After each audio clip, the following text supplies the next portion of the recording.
Lecture du livre de Daniel, chapitre 3. Le roi Nabuchodonosor fit une statue d'or. Elle était haute de 60 coudées, large de 6 coudées.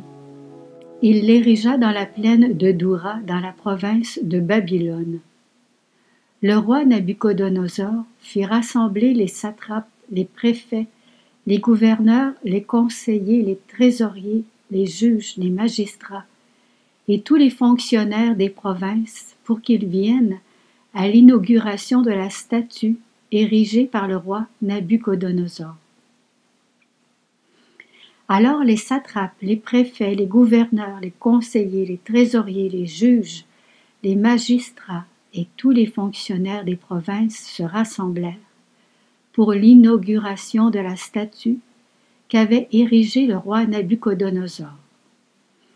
Ils se tenaient là, debout, devant la statue que le roi Nabuchodonosor avait érigée. Le crieur public proclama avec force : « Vous, peuple, nations et gens de toutes langues, on vous l'ordonne.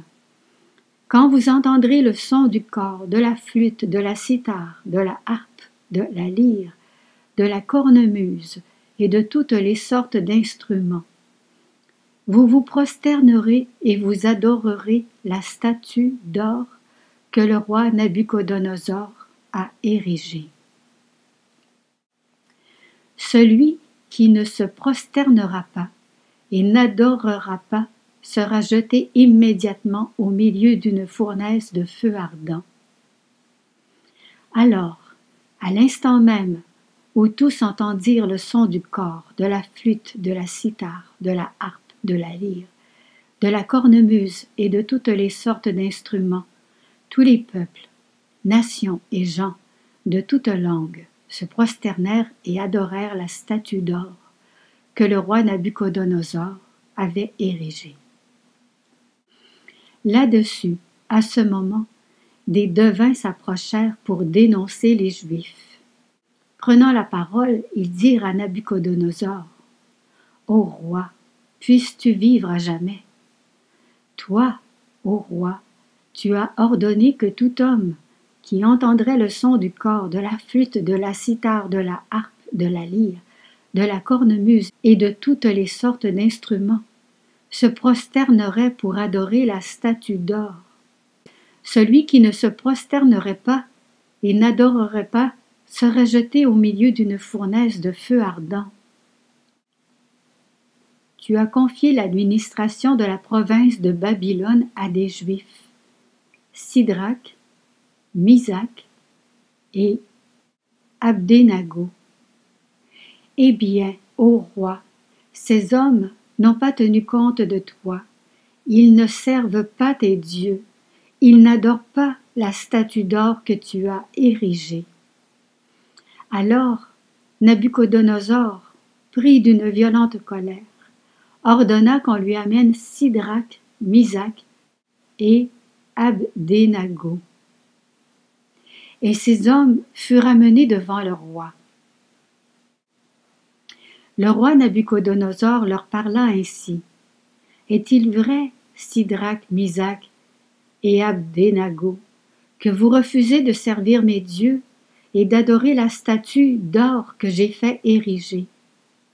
Êtes-vous prêts maintenant à vous prosterner pour adorer la statue que j'ai faite, quand vous entendrez le son du cor, de la flûte, de la cithare, de la harpe, de la lyre, de la cornemuse et de toutes les sortes d'instruments? Si vous n'adorez pas cette statue, vous serez immédiatement jetés dans la fournaise de feu ardent. Et quel est le Dieu qui vous délivrera de ma main? » Sidrac, Misac et Abdenago dirent au roi Nabuchodonosor : « Ce n'est pas à nous de te répondre. Si notre Dieu que nous servons peut nous délivrer, il nous délivrera de la fournaise de feu ardent et de ta main, ô roi. Et même s'il ne le fait pas, sois-en bien sûr, ô roi, nous ne servirons pas tes dieux, nous n'adorerons pas la statue d'or que tu as érigée. » Alors Nabuchodonosor fut rempli de fureur contre Sidrac, Misac et Abdenago, et son visage s'altéra. Il ordonna de chauffer la fournaise 7 fois plus qu'à l'ordinaire. Puis il ordonna aux plus vigoureux de ses soldats de ligoter Sidrac, Misac et Abdenago, et de les jeter dans la fournaise de feu ardent. Alors on ligota ces hommes, vêtus de leurs manteaux, de leurs tuniques, de leurs bonnets et de leurs autres vêtements, et on les jeta dans la fournaise de feu ardent. Là-dessus, comme l'ordre du roi était strict, et la fournaise extrêmement chauffée, la flamme brûla à mort les hommes qui y portaient Sidrac, Misac et Abdenago. Et ces 3 hommes, Sidrac, Misac et Abdenago, tombèrent, ligotés au milieu de la fournaise de feu ardent. Or, ils marchaient au milieu des flammes, ils louaient Dieu et bénissaient le Seigneur. Azarias, debout, priait ainsi, au milieu du feu, ouvrant la bouche, il dit : « Béni sois-tu, Seigneur, Dieu de nos pères, loué sois-tu, glorifié soit ton nom pour les siècles. » Oui, tu es juste en tout ce que tu as fait. Toutes tes œuvres sont vraies, ils sont droits tes chemins, et tous tes jugements sont vérité. Tes sentences de vérité, tu les as exécutées par tout ce que tu nous as infligé à nous et à Jérusalem, la ville sainte de nos pères. Avec vérité et justice, tu as infligé tout cela à cause de nos péchés. Car nous avons péché. Quand nous t'avons quitté, nous avons fait le mal. En tout, nous avons failli. Nous n'avons pas écouté tes commandements. Nous n'avons pas observé ni accompli ce qui nous était commandé pour notre bien. Oui, tout ce que tu nous as infligé, tout ce que tu nous as fait, tu l'as fait par un jugement de vérité. Tu nous as livrés aux mains de nos ennemis, gens sans loi, les plus odieux des renégats, à un roi injuste, le pire de toute la terre. Maintenant, nous ne pouvons plus ouvrir la bouche. Ceux qui te servent et qui t'adorent n'ont plus en partage que la honte et l'injure. À cause de ton nom, ne nous livre pas pour toujours et ne romps pas ton alliance. Ne nous retire pas ta miséricorde à cause d'Abraham, ton ami d'Isaac, ton serviteur, et d'Israël que tu as consacré. Tu as dit que tu rendrais leur descendance aussi nombreuse que les astres du ciel, que le sable au rivage des mers. Or, nous voici, ô Maître, le moins nombreux de tous les peuples, humiliés aujourd'hui sur toute la terre à cause de nos péchés. Il n'est plus en ce temps ni prince, ni chef, ni prophète, plus d'holocauste, ni de sacrifice, plus d'oblation, ni d'offrande d'encens, plus de lieu où t'offrir nos prémices pour obtenir ta miséricorde. Mais avec nos cœurs brisés, nos esprits humiliés, reçois-nous, comme un holocauste de béliers, de taureaux, d'agneaux, gras par milliers. Que notre sacrifice en ce jour trouve grâce devant toi, car il n'est pas de honte pour qui n'espère en toi. Et maintenant, de tout cœur, nous te suivons, nous te craignons et nous cherchons ta face. Ne nous laisse pas dans la honte. Agis envers nous selon ton indulgence et l'abondance de ta miséricorde. Délivre-nous en renouvelant tes merveilles. Glorifie ton nom, Seigneur. Qu'ils soient tous confondus, ceux qui causent du tort à tes serviteurs. Qu'ils soient couverts de honte, privés de tout pouvoir, et que leur force soit brisée. Qu'ils sachent que toi, tu es le Seigneur, le seul Dieu, glorieux sur toute la terre. Les serviteurs du roi, qui les avaient jetés dans la fournaise, ne cessaient d'alimenter le feu avec du bitume, de la poix, de l'étoupe et des sarments. Et la flamme s'élevait de 49 coudées au-dessus de la fournaise. En se propageant, elle brûla ceux des Chaldéens qu'elle trouva autour de la fournaise. Mais l'ange du Seigneur était descendu dans la fournaise en même temps qu'Azarias et ses compagnons. La flamme du feu, il l'écarta de la fournaise et fit souffler comme un vent de rosée au milieu de la fournaise. Le feu ne les toucha pas du tout et ne leur causa ni douleur ni dommage. Puis, d'une seule voix, les trois jeunes gens se mirent à louer, à glorifier et à bénir Dieu en disant: Béni sois-tu, Seigneur, Dieu de nos pères, à toi louange et gloire éternellement.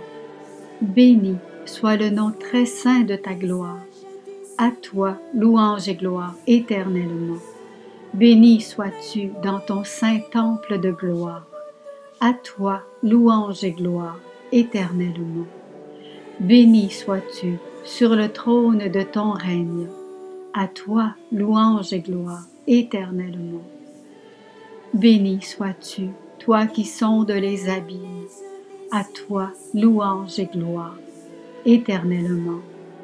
Toi qui sièges au-dessus des chérubins, à toi louange et gloire éternellement. Béni sois-tu au firmament dans le ciel, à toi louange et gloire éternellement. Toutes les œuvres du Seigneur, bénissez-le, à toi louange et gloire éternellement. Toutes les œuvres du Seigneur, bénissez le Seigneur, à lui haute gloire, louange éternelle. Vous les anges du Seigneur, bénissez le Seigneur, à lui haute gloire, louange éternelle. Vous les cieux, bénissez le Seigneur, et vous les eaux par-dessus le ciel, bénissez le Seigneur, et toutes les puissances du Seigneur, bénissez le Seigneur. Et vous, le soleil et la lune, bénissez le Seigneur. Et vous, les astres du ciel, bénissez le Seigneur. Vous toutes, pluie et rosée, bénissez le Seigneur. Vous tous, souffle et vent, bénissez le Seigneur. Et vous, le feu et la chaleur, bénissez le Seigneur. Et vous, la fraîcheur et le froid, bénissez le Seigneur. Et vous, le givre et la rosée, bénissez le Seigneur. Et vous, le gel et le froid, bénissez le Seigneur. Et vous, la glace et la neige, bénissez le Seigneur. Et vous, les nuits et les jours, bénissez le Seigneur. Et vous, la lumière et les ténèbres, bénissez le Seigneur. Et vous, les éclairs, les nuées, bénissez le Seigneur. À lui, haute gloire, louange éternelle. Que la terre bénisse le Seigneur. À lui, haute gloire, louange éternelle. Et vous, montagnes et collines, bénissez le Seigneur. Et vous, les plantes de la terre, bénissez le Seigneur. Et vous, sources et fontaines, bénissez le Seigneur. Et vous, océans et rivières, bénissez le Seigneur. Baleines et bêtes de la mer, bénissez le Seigneur. Vous tous, les oiseaux dans le ciel, bénissez le Seigneur.